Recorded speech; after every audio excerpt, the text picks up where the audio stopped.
विद्यार्थी दशेपासूनच संस्कृत भाषेचे कोणतेही ज्ञान आणि पार्श्वभूमी नसणाऱ्या कनिष्ठ विद्यार्थ्यांना, ते सगळं मराठीत म्हणतात ज्युनियर स्टुडंट्स असं म्हणतात, कनिष्ठ विद्यार्थ्यांना अत्यंत कळकळीने आयुर्वेद संहिता व टीका यांचे निरपेक्षपणे व निरलस वृत्तीने अध्यापन करून त्यांच्या मनात आयुर्वेदाबद्दल जागृत निष्ठा व उद्यमशील कृती प्रवणता रुजवली. केवळ पुस्तकी ज्ञान ग्रंथवाचनापुरतेच मर्यादित न ठेवता त्यांना श्लोकपाठांतर स्पर्धा, औषधीकरण, चिकित्सानुभव व वक्तृत्व यासाठी संधी निर्माण करून कुशल बनवले. आपल्या या निस्वार्थ प्रसिद्धी परांमुख शास्त्र समर्पित सत्कार्याला आमचे शतशः नमस्कार.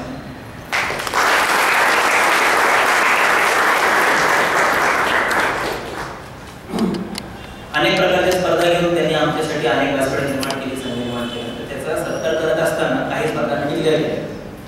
5 एसे कॉम्पिटिशन, स्पॉन्टेनियस एलिव्हेशन कॉम्पिटिशन, श्लोक रिसायटेशन कॉम्पिटिशन, ॲडव्हर्टाइजमेंट कॉम्पिटिशन. वाढवण्यात आलेली कल्पना की ॲडव्हर्टाइजमेंट नावाची कॉम्पिटिशन असते, कारण बाकी सगळ्यामध्ये संस्कृत नॉलेज अभ्यास पाहिजे.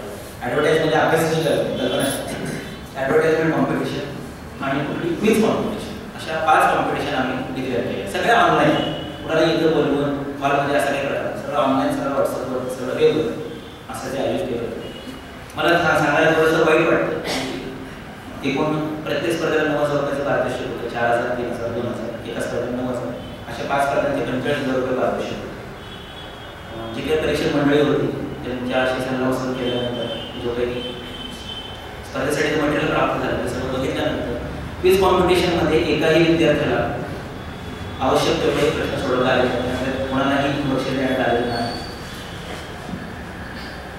स्पॉन्टेनियस एलिव्हेशनमध्ये एकाच व्यक्तीला बक्षीस देण्यात आलेलं आहे, पण ते स्पॉन्टेनियस नसल्यामुळे त्यांना 4, 3, 2 पहिल्या, दुसऱ्या, तिसऱ्या पारितोषिक न देता कॉन्स्टलेशन म्हणजे उत्तेजनार्थ पारितोषिक देण्यात आले. एसे कॉम्पिटिशनमध्ये वापट पंचामृतम अशी स्पर्धा असताना 2 लोकांनी 4 त्या अध्यायामध्ये दिलेलं असल्यामुळे तर ते चांगलं दिलेलं असतं तरी त्यांनाही 4, 3, 2 असं पहिल्या, दुसऱ्या, तिसऱ्या पारितोषिक न देता उत्तेजनार्थ अशा 3 व्यक्तींना एसे कॉम्पिटिशनमध्ये पारितोषिक देण्यात आले. ॲडव्हर्टाइजमेंट इतकं भयानक केलेलं आहे की त्या व्यक्तीनंतर आयुर्वेदाचे आहेत का अशी शंका यावी. कोणाचा आपण करण्याचा हेतू नाही, पण मला ती संकल्पनाच पोचली नसावी. पण एका व्यक्तीने मात्र ती अतिशय चांगली ॲडव्हर्टाइज केली की जी समोरच्याला कळेल. ॲडव्हर्टाइज कोणासाठी असते की त्या क्षेत्रात ज्ञान नसलेल्या जनसामान्याला सुद्धा ती गोष्ट चटकन कळते. एखादी जिंगल ऐकल्यात आपल्याला दिसत तशी ती ॲडव्हर्टाइज आहे. तुम्ही आज दाखवू शकत नाही, आपल्याला प्रोजेक्टर नाही, तर ती ॲडव्हर्टाइज आमच्या वेबसाईटवर उद्या बसवत होईल, तुम्ही बघू शकता. वमनाची ॲडव्हर्टाईज अतिशय चांगल्या जंगलमध्ये सहज समजेल अशी. तर मग अशी तसं म्हणतो की त्या ॲडव्हर्टाइजमेंटचं परीक्षण ते आमच्या सौनी केले की ती नॉन मेडिको आहे. तिला एक जनसामान्य म्हणून ही ॲडव्हर्टाईज वाचल्यानंतर, पाहिल्यानंतर, ऐकल्यानंतर ऑडिओ, पिक्चर किंवा व्हिडिओ काही कळतंय का बाबा, कळलं का मी आपली देणार हिला परीक्षण, तसं एका व्यक्तीला परीक्षण द्यायला लागलं आहे. आणि श्लोक इतक्या भयानक पद्धतीने म्हणतो त्या की त्यांनी मला जसं शिकवलं त्याने श हा वेगळा असतो आणि श हा वेगळा असतो, असं एकाचही उच्चारण नाही. अनुष्ठुप छंदामध्ये 8 अक्षर असतात, पण लोकांनी क्रियेते अष्टांगोदय असं म्हणून त्याचे 9 अक्षर केले. म्हणजे बेसिक श्लोक उच्चारणाचे नियम आहेत ते सुद्धा पाळले नाही. काही भयानक चाली लावलेल्या आहेत श्लोकांना नवीन की ज्या ॲक्सेप्टेबल नाही. ते सुख करता, दुःख हरता, वार्ता, विघ्नाची ही चाल तुम्हा आम्हाला मान्य, बरोबर. पण संगीतबद्ध करताना त्याला जर वेगळे चाल लावले तर अर्थाच्या अनर्थ होतो. लता मंगेशकरांची आरती सगळ्यांना माहिती, पण त्या अर्थाचा अनर्थ करते. सुख करता, दुःख हरता, वार्ता, विघ्नाची, हो हो वार्ता विघ्नाची.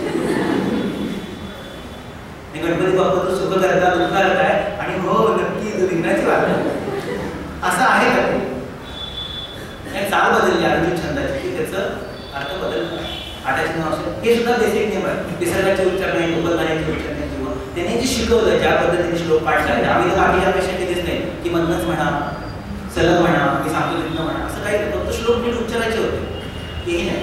त्यातल्या त्यात त्यांनी सहन करण्याचं उच्चारण केलेलं आहे. अशा 2 व्यक्तींना श्लोक पाठवण्याचं पारितोषिक आहे. असे एकूण 7 पारितोषिक देण्यात आले, पण ती पहिली, दुसरी, तिसरी नाही. त्या 7 पैकी जर कोणी उपस्थित असेल तर त्यांनी ते पारितोषिक वैद्य आणि माणसे यांच्यासाठी स्वीकारावं अशी त्यांना विनंती करतो. पहिलं पारितोषिक आहे स्पॉन्टेनियस इलोक्युशनसाठी स्फूर्ती नाईक यांना. ते बहुतेक इथे नसावे आहेत ना? नाही. दुसरं पारितोषिक जे आहे ते एसे कॉम्पिटिशनमध्ये 3 व्यक्तींना देण्यात आलेलं आहे. तर ते एक जण इथे उपलब्ध आहे. ते नाशिकवरून खास वैद्य आणि पानसे यांचं व्याख्या ऐकण्यासाठी आलेलं आहे. तर वैद्य मयूर सुराणा यांना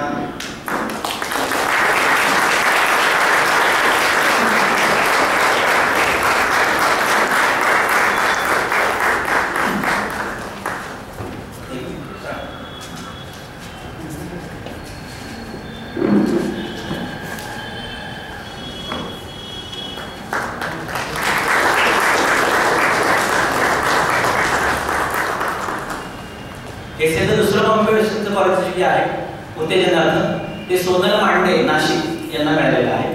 आणि तिसरं जे आहे तिथं ईर्षामध्ये भारतीय विद्यापीठामध्ये ज्या काम करतात त्या स्नेहा कुलकर्णी यांना मिळालेलं आहे.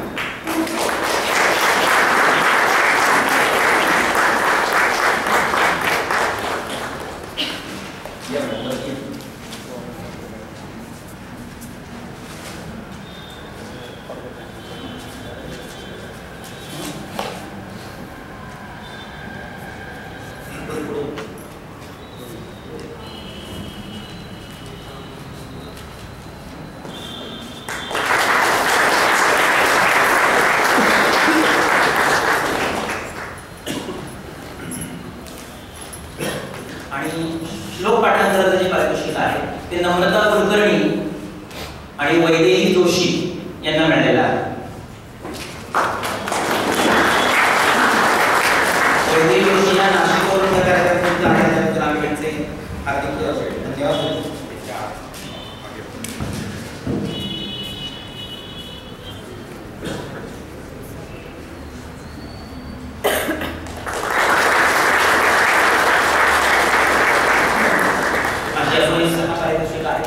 शेवटचं जे पारितोषिक आहे ॲडव्हर्टाइजमेंट कॉम्पिटिशन हे पुन्हा श्लोक पाठांतर स्पर्धेत त्यास नम्रता कुलकर्णी यांना देण्यात आले आहे. तर हे अनुपस्थित आहे. फक्त स्नेहा कुलकर्णी, मयूर सुराणा आणि वैदेही जोशी हे पारितोषिकाचे माहिती उपस्थित आहेत. त्यांचं मी पुन्हा एकदा हार्दिक अभिनंदन.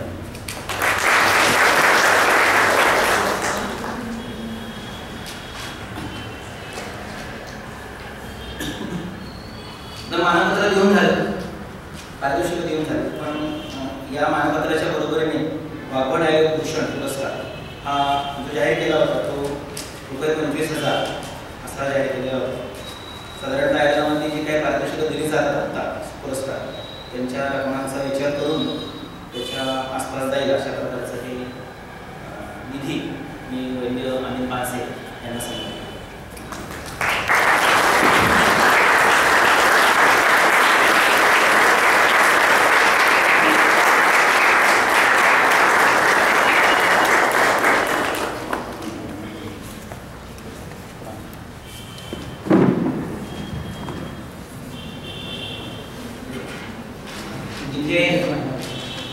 या स्टेजवर माझं जे काम आहे ते आभार प्रदर्शन वगळता संपूर्ण झालेलं आहे.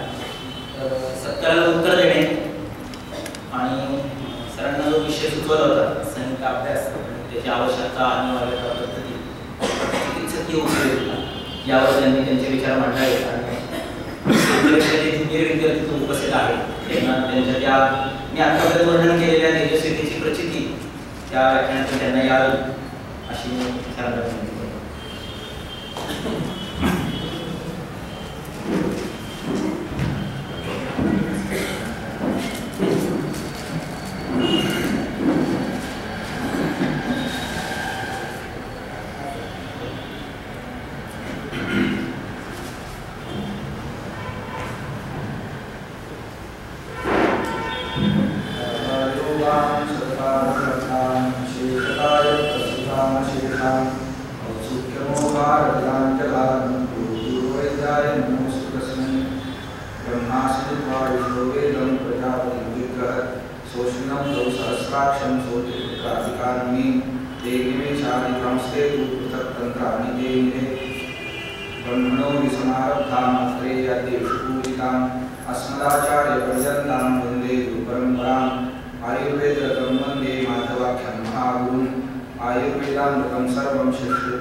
द्रष्टाज्ञानी दुष्टकर्मा कृतकर्मा तथैव च अध्यापको ऋषश्रेष्ठो महान् संशोधकस्तथा गुणैरेतैः समृतैः यत्कार्यं प्रतनोति सः समुद्धर्थं हि कार्यस्य वयं प्रयतामहे।